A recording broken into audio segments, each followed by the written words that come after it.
Okay, तो last lecture में हमने क्या किया था?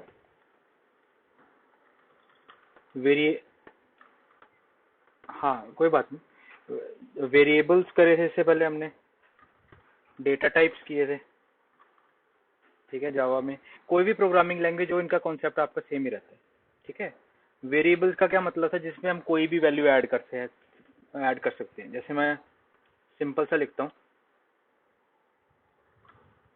a इज इक्वल टू 6, तो इसमें a क्या है? आपका वेरिएबल। ठीक है, डाटा टाइप का मतलब है डाटा टाइप। तो इसको अगर मैं हिंदी में कन्वर्ट करूं, किस तरह का डाटा, टाइप ऑफ डाटा, मतलब ए के अंदर आप किस तरह का डेटा एंटर कर रहे हो। अभी आप क्या डाल रहे हो? 6, तो 6 किस तरह का डेटा है? इंटीजर है ये, तो डाटा टाइप इंटीजर हो गया। अगर आप लिखते हो डी इज इक्वल टू 4.5 या 45.4, तो अब क्या है? डी क्या है? आपका वेरिएबल। और किस तरह का डेटा आप इसके अंदर एंटर कर रहे हो? डेसिमल, जिसको हम क्या बोलते हैं? फ्लोटिंग पॉइंट, या फ्लोट भी बोलते हैं, अकेला फ्लोट भी बोलते हैं, या इसको हम अकेला फ्लोट भी बोलते हैं। तो इस तरह के हमने अलग अलग तरह के डेटा टाइप्स किए थे। ठीक है, अब हमारा नेक्स्ट कॉन्सेप्ट आ जाता है ऑपरेटर्स। ऑपरेटर्स, ठीक है, इसमें तीन चीजें होती हैं, मैं आपको तीनों चीजें बताता हूँ। ऑपरेटर्स, ऑपरेंड्स, ऑपरेशन, ये तीन चीजें होती हैं। तीनों चीजें आज हम ये डिस्कस करेंगे। ठीक है, तो इसमें क्या चीज है? जैसे मैं लिखता हूँ a is equal to B plus C, तो इसमें कौन सा ऑपरेशन हो रहा है? क्या हो रहा है इसमें? बता सकते हो आप क्या हो रहा है?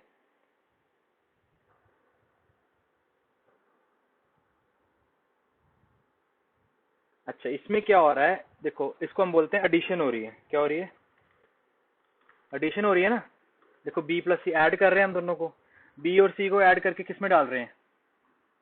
बी और सी को ऐड करके हम ए के अंदर डाल रहे हैं, यही कर रहे हैं। अब इसमें तीनों चीजें यूज हो रही हैं, ऑपरेटर्स भी यूज हो रहे हैं, ऑपरेंड भी यूज हो रहे हैं, और ऑपरेशन भी यूज हो रहे हैं। ठीक है, मैं वही आपको मैं बताऊंगा वो तीनों चीजें क्या क्या है। ठीक है, सबसे पहले जो ए बी सी, ये जो तीनों चीजें हैं, ये हैं आपके ऑपरेंड्स। ठीक है, प्लस, प्लस हो क्या?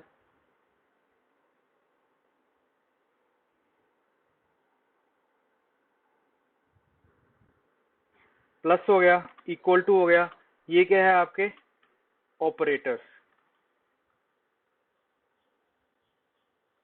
और एडिशन क्या है? आपका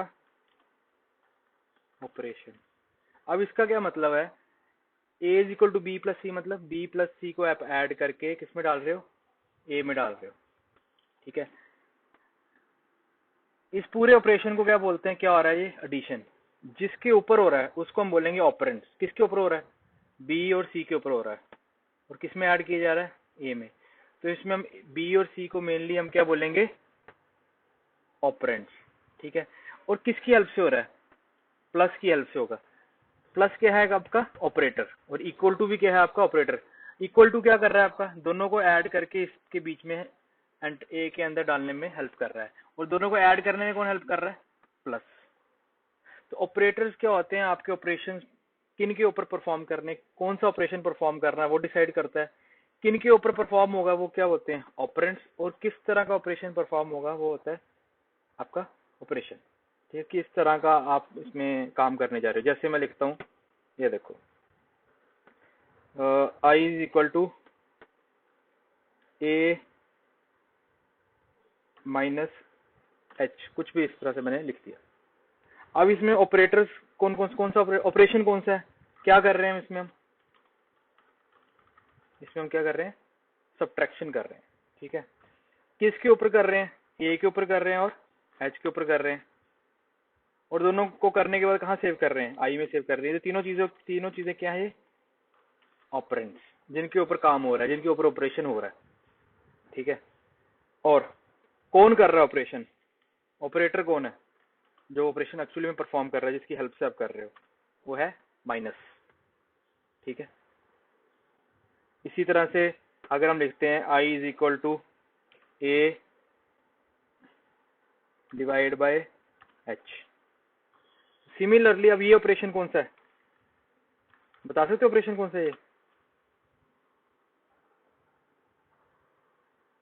ये ऑपरेशन आप बता सकते हो कौन सा है?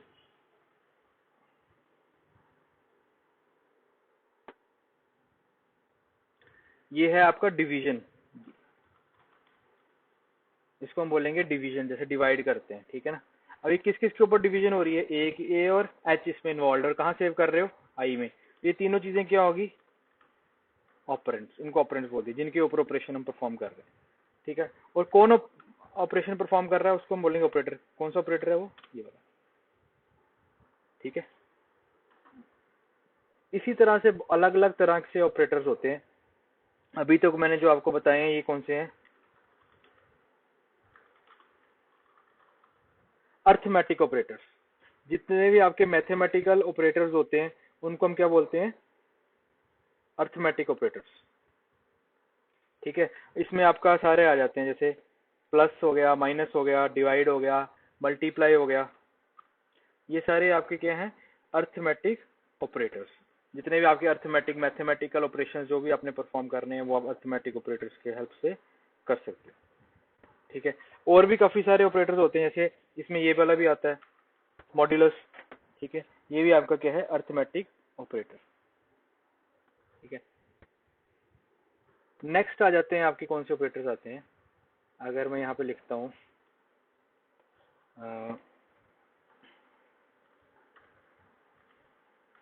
इसका क्या मतलब है?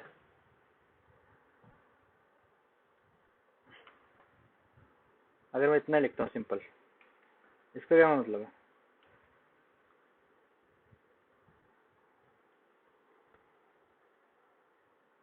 हाँ जी, इसका मतलब क्या क्या इसको हम क्या बोलते हैं? बी इज ग्रेटर देन सी। जो बी है वो सी से बड़ा है। वैसे हम अगर हम इस तरह से लिखते हैं, इसका क्या मतलब है? सी इज ग्रेटर देन बी। ठीक है, ये आ गया ग्रेटर देन। वैसे हम इस तरह से भी लिख सकते हैं।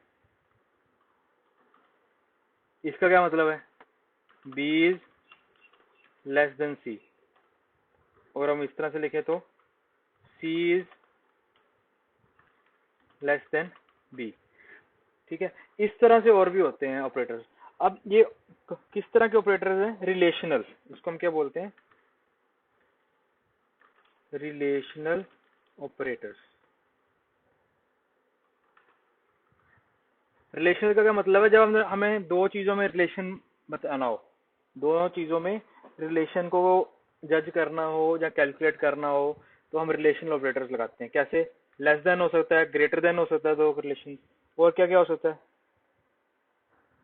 इक्वल टू हो सकता है। मैं इसको अलग अलग लिखता हूँ। This is less than, this is greater than. Less than equal to भी होता है, ग्रेटर देन इक्वल टू भी होता है। ये कुछ रिलेशनल ऑपरेटर है। लेस देन मतलब कम। अगर मैं लिखता हूँ लेस देन 10, तो इसका क्या मतलब है? 10 से कम। 10 से कम मतलब 1 2 3 4, 0 से स्टार्ट कर लो। चलो 0 1 2 3 4 5 6 7 8 9, यहाँ तक ही आएगा। अगर मैं लिखता हूँ ग्रेटर देन 10, फिर क्या आएगा?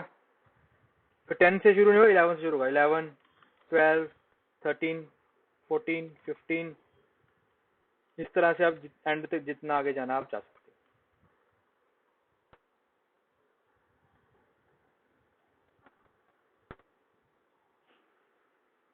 ठीक है, अब आगे आ गया उसके बाद लेस देन इक्वल टू। अब लेस देन इक्वल टू का क्या मतलब है? अगर मैं लिखता हूँ लेस देन इक्वल टू 10, अब इसका क्या मतलब है?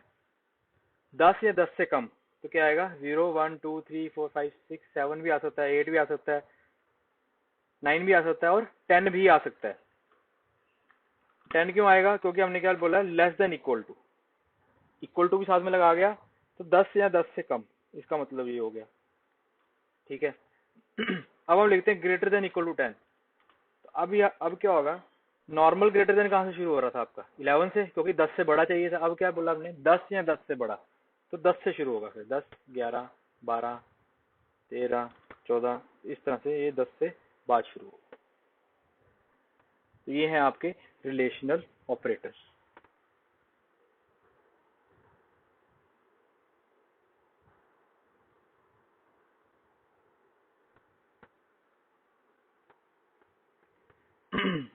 ठीक है, इसको नोट कर सकते हो, स्क्रीनशॉट लेना, आप स्क्रीनशॉट भी ले सकते हो।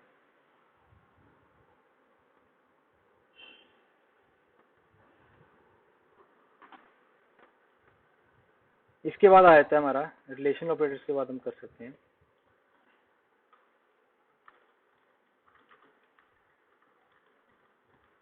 Logical operators. ठीक है, लॉजिकल ऑपरेटर्स भी आपके अलग अलग तरह के लॉजिकल ऑपरेटर होते हैं। बेसिकली जावा में हम दो लॉजिकल ऑपरेटर ज्यादा यूज करते हैं, एंड और एक और यूज होता है। ठीक है, उसको हम बोलते हैं एंड ऑपरेटर और ऑपरेटर, दो यूज होते हैं। ठीक है, एंड को हम किस तरह से लिखते हैं जावा प्रोग्रामिंग में, इस तरह से, ये है एंड और ये है और। अगर आपने गेट्स पढ़े होंगे अगर आपने, तो उसमें एंड और नॉट ये आपने शायद पढ़ा होगा।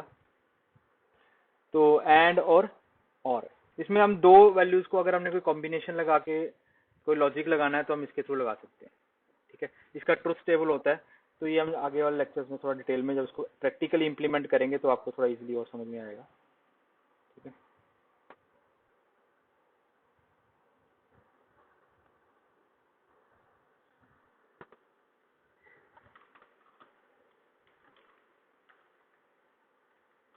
Unary operators.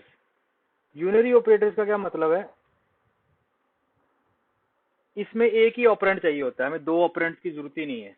जैसे मैं ये लिखता हूँ, जैसे प्लस है, प्लस को हमेशा दो ऑपरेंड्स की जरूरत पड़ेगी, किसी एक ऑपरेंड में अकेला प्लस नहीं लग सकता। अगर मैं ऐसे लिखूं 7 प्लस, इसका कोई मतलब ही नहीं है जब तक मैं एक और ऑपरेंड नहीं लगाऊंगा। जब तक मैं लिखता हूँ 7+7 या 7+9, अब जाके ये प्लस जो है आपका कंप्लीट हो गया। इसको दोनों साइड में कोई ना कोई चाहिए।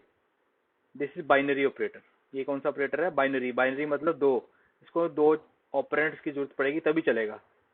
ठीक है, जैसे हम ये भी लिखते हैं a+b, तो जब अगर मैं अकेला a+ भी लिखूंगा तब नहीं चलेगा, क्योंकि एक ही ऑपरेंड दिया, दूसरा है ही नहीं कोई, तो ये एरर आ जाएगा। a+b लिखना जरूरी है, ये बाइनरी होता है। अब कुछ इस तरह के ऑपरेटर्स भी होते हैं जिन्हें एक ही ऑपरेंड चाहिए होता है। ठीक है, उनको हम एक ही ऑपरेंड से भी हम इसको रन कर सकते हैं। ठीक है, इसको जैसे हम इसको बोलते हैं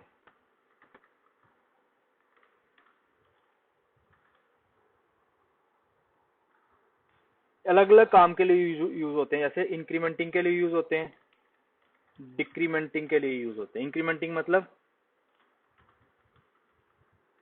इंक्रीज करने के लिए वैल्यू को, डिक्रीमेंट मतलब डिक्रीज करने के लिए यूज होते हैं। ठीक है, और इसमें ऑपरेंड एक ही लगता है, हमें दो ऑपरेंड लगाने की जरूरत नहीं पड़ती। जैसे मैं लिखता हूँ a++, ये इस तरह से होता है। जो इंक्रीमेंट है वो प्लस प्लस करके यूज होगा, दो बार प्लस प्लस आएगा। अगर आप डिक्रीमेंट कर रहे हो तो माइनस माइनस। तो यहाँ पे ए बी सी कुछ भी लिख सकते हो, पहले भी लगा सकते हो, बाद भी लगा सकते हो। इस दोनों का एक अलग अलग मीनिंग रहता है, पोस्ट फिक्स, प्री फिक्स, वो नहीं अभी हम डिस्कस कर रहे हैं डिटेल में। अभी हम सिर्फ यही देख रहे हैं। प्लस प्लस मतलब आपने क्या किया, इंक्रीमेंट कर दिया। माइनस माइनस मतलब आपने क्या कर दिया, डिक्रीमेंट कर दिया, डिक्रीज कर दिया। मान लो ए की वैल्यू क्या है, 7, तो जब आप a++ करोगे तो ए की वैल्यू क्या हो जाएगी, ए की वैल्यू क्या हो जाएगी, 8 हो जाएगी। इसका क्या मतलब है, डिक्रीमेंट करना, इंक्रीमेंट करना, कितना करना, बाय 1। यहाँ पे मैं लिख देता हूँ ताकि पता लग जाएगा। इंक्रीमेंट बाय 1, डिक्रीमेंट बाय 1, एक एक। अगर मैं लिखता हूँ a माइनस माइनस, तो a की वैल्यू कितनी है, 7, तो अब कितनी हो जाएगी, 6 हो जाएगी। तो अगर हमने कोई इस तरह का कोई ऑपरेशन परफॉर्म करना हो जहाँ पे हमें एक वैल्यू कम करनी हो, ज्यादा करनी हो, या हम लूप्स में यूज करते हैं आगे, तो हम इसको इंक्रीमेंट और डिक्रीमेंट भी हम यूज कर सकते हैं, इसको यूनरी ऑपरेटर्स इसको हम बोलते हैं, ये भी हम यूज कर सकते हैं। जावा में और भी बहुत सारे ऑपरेटर्स होते हैं आपके, ठीक है। बिट वाइज ऑपरेटर्स होते हैं, असाइनमेंट ऑपरेटर, चलो असाइनमेंट ऑपरेटर भी कर लेते हैं एक बार। असाइनमेंट ऑपरेटर भी होते हैं, शिफ्ट ऑपरेटर्स भी होते हैं, ठीक है। सबसे पहले हम करते हैं असाइनमेंट ऑपरेटर्स।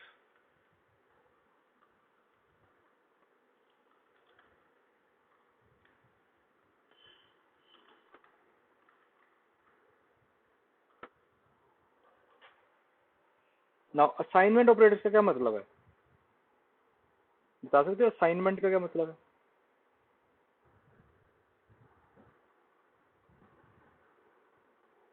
असाइनमेंट ऑपरेटर कहाँ यूज होते हैं, जब हमने किसी भी ऑपरेंड को कोई वैल्यू असाइन करानी हो। जैसे हम ये लिखते हैं a इज इक्वल टू 5, इसका क्या मतलब है? इसका मतलब ये नहीं है कि a 5 के बराबर है, इसका मतलब है जो 5 है उसको आप a में डाल रहे हो, तो आप 5 को क्या कर रहे हो, असाइन कर रहे हो a के साथ, किसकी हेल्प से, इक्वल टू की हेल्प से। तो ये इक्वल टू क्या है, ये आपका एक तरह का असाइनमेंट ऑपरेटर है।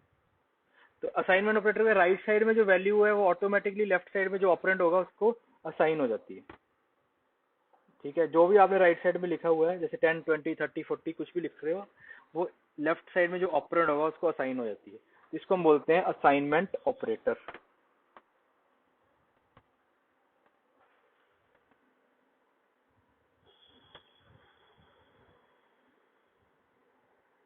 ओके,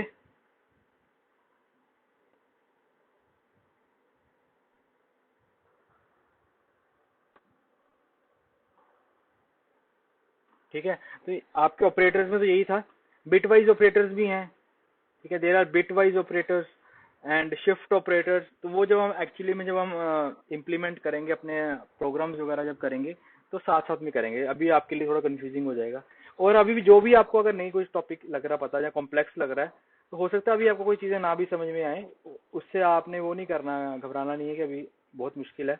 जैसे जैसे हम इसको आगे आगे पढ़ते जाएंगे, इम्प्लीमेंट करेंगे, जैसे हम प्रोग्राम्स बनाएंगे, तो आपको और डिटेल में पता चलता रहेगा कि ये लेस देन ग्रेटर देन कहाँ पे यूज हो रहा है और ये इंक्रीमेंट कहाँ पे यूज हो रहा है। अभी आपको लगेगा कि -1 +1 करने के लिए, -1 करने के लिए हम ये क्यों यूज कर रहे हैं। इसका एक बहुत डीपर यूज है जो हम आगे पढ़ेंगे, for loop, while loop, loops वगैरह लगाएंगे जब हम, तो आपको पता चलेगा कि इसकी क्या वैल्यू है, क्यों यूज करते हैं हम इसको, ठीक है। तो अभी आपने ऑपरेटर्स पढ़ने हैं, ठीक है। तो इसमें अगर आपको कोई डाउट है तो आप पूछ सकते हैं,